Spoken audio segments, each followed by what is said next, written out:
فتوكل على الله إنك على الحق المبين.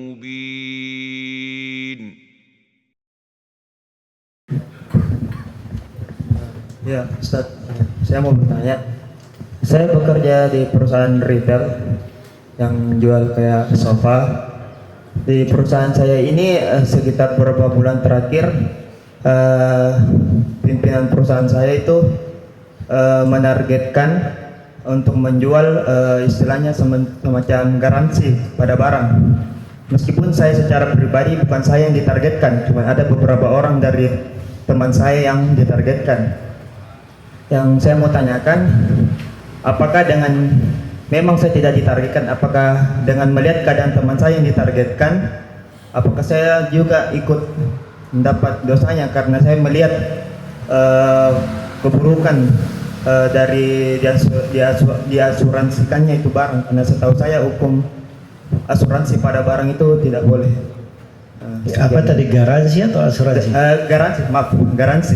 Garansi kayak bagaimana bentuknya? Misalnya orang beli sofa, terus ini teman saya menawarkan bilang garansi pada barangnya kalau terjadi kayak bla bla bla bla bla bla bisa digaransi seperti itu. Saya pribadi tidak ditargetkan, cuma ada beberapa teman saya yang kena targetnya seperti itu. Yang saya mau tanyakan apakah saya juga dapat? Terima kasih. Ya, pertama saya tidak tahu ya jenis garansinya bagaimana ya. Garansi itu tidak semuanya dikatakan haram, tidak boleh. Ada hal yang jenisnya boleh saja. Saya beri barang, misalnya saya jual barang, terus saya beri garansi kalau barang ini rusak dalam setahun, ya boleh dibawa kembali ke saya. Itu kan bentuk garansi, dibolehkan. Tapi kalau garansi misalnya dari perusahaan, ini barang bukan dari penjual barang itu sendiri, tapi dari pihak yang menjualnya. Ya, dia berikan garansi terhadap barang yang dia jual. Itu saya nggak tahu bagaimana bentuknya ya. Jadi hal-hal yang seperti ini pertama harus kita pastikan dulu jenis garansinya itu boleh atau tidak. Tapi kalau memang dia pada jenis yang tidak dibolehkan dan seorang itu dia kerja di sebuah perusahaan yang umumnya boleh, tapi ada sebagian produk yang tidak dibolehkan, dan dia bekerja pada hal yang dihalalkan saja, tidak ada pelanggaran di situ, maka itu tidak ada masalah, insyaallah taala. Maaf Ustaz, ada tambahan, saya baru ingat. Ini garansinya bukan garansi langsung, dia dibeli terpisah garansinya.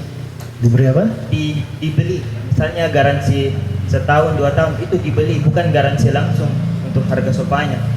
Dia dibeli, bilang kalau kita tambah misalnya 200.000 digaransi 1 tahun, maksudnya terpisah harganya. Oh ya, baik. Jadi kalau seperti itu jenis dari garansi yang tidak dibolehkan ya, karena dia dia mengeluarkan biaya untuk sebuah jaminan, dan jaminan ini mungkin menguntungkan bagi dia dan mungkin tidak menguntungkan. Itu sudah masuk di dalam kategori transaksi yang diharamkan. Itu kerusakan asuransi dari arah itu. Dia diarahkan ke asuransi dari jenis itu, nggak ada masalah. Asuransi itu mengumpulkan riba dengan 2 jenisnya, riba fadl dan riba nasiah. Masuk di dalamnya gharar, ketidakjelasan. Masuk di dalamnya qimar juga, ada bentuk judi. Dan masuk di dalamnya memakan harta manusia tanpa hak. Iya, baik. Dan rinciannya tadi, kalau ada hal yang keliru di situ, seperti yang saya telah terangkan. Kalau seorang itu, dia asal pekerjaannya semuanya benar, cuma ada sebagian kesalahan dia tidak ada di situ, maka di kerjaannya yang benar tidak ada masalah, insyaallah. Nah.